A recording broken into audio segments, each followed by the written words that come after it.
அனைவருக்கும் வணக்கம்.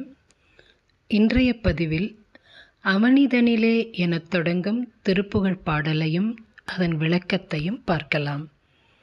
அருணகிரிநாத சுவாமிகள் நாம் வாழ்கின்ற காலத்திலேயே முருகப்பெருமானுடைய திருவடிகளை பற்றி கொள்ள இந்த திருப்புகழ் பாடல் மூலம் நமக்கு தெளிவுபடுத்துகிறார். பாடலை பார்க்கலாம்.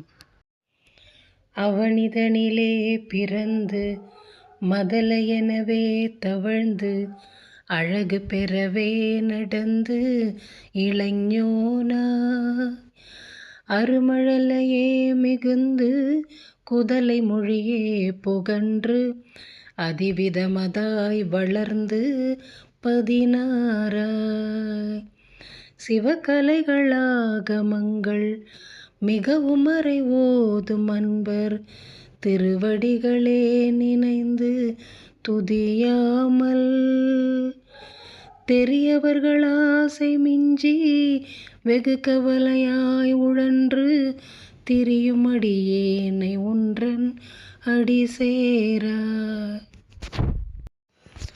அருணகிரிநாத சுவாமிகள் வாழ்க்கையின் தத்துவத்தை பற்றி இங்கே சொல்கிறார். இந்த உலகத்தில் பிறந்து குழந்தையாய் தவழ்ந்து பார்ப்பவர்கள் ரசிக்கும் வண்ணம் அழகான தோற்றத்துடன் நடந்து பாலகனாகி இனிமையோடு மழலை மொழி பேசி பெற்றவர்கள் வளர்ப்புக்கேற்றவாறும் பழக்கத்திற்கு ஏற்றவாறும் பலவிதமாய் வளர்ந்து 16 வயதை அடைந்து பின் மனம் போன போக்குப்படி செல்வார்கள். அருணகிரிநாதர் தன்னையும் அவ்விதமாகவே சொல்கிறார்.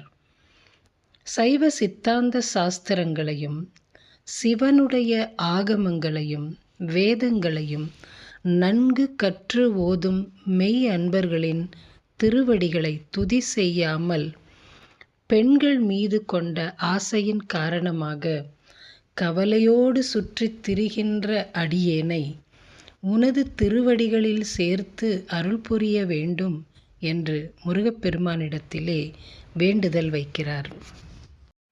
பாடலின் அடுத்த வரிகளை பார்க்கலாம்.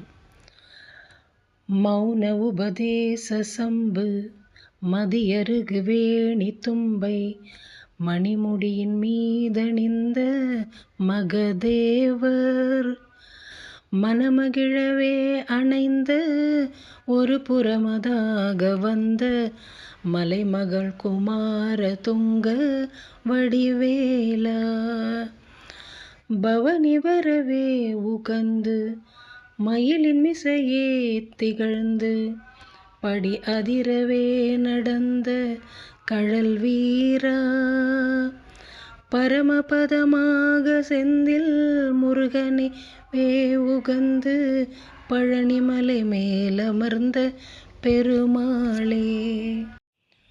மௌன உபதேச சம்பு. சம்பு என்றால் சிவபெருமான். ரிஷிகளுக்கு மௌன உபதேசம் செய்த சம்பவத்தை அருணகிரிநாதர் குறிப்பிடுகிறார்.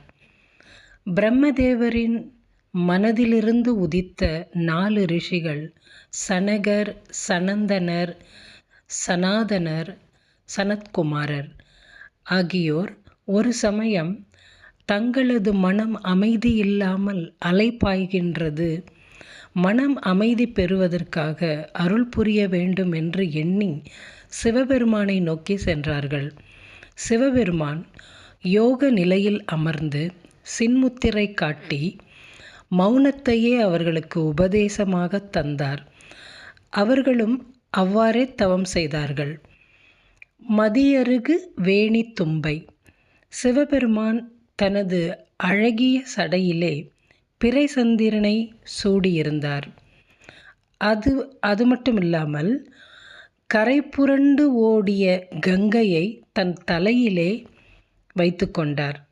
தும்பை மலர்களையும் சடையில் அணிந்து கொண்ட சிவபெருமானின் திருவுள்ளத்தை மகிழும்படி அவரை அணைத்து கொண்டு அவரது இடப்புறத்திலே அமர்ந்திருக்கும் மலைமகளான உமாதேவியின் திருக்குமாரனே எப்பொழுதும் வெற்றி கொள்ளும் கூர்மையான வேலாயுதத்தை திருக்கரத்தில் ஏந்தியவனே என்கிறார் அருணகிரிநாதர்.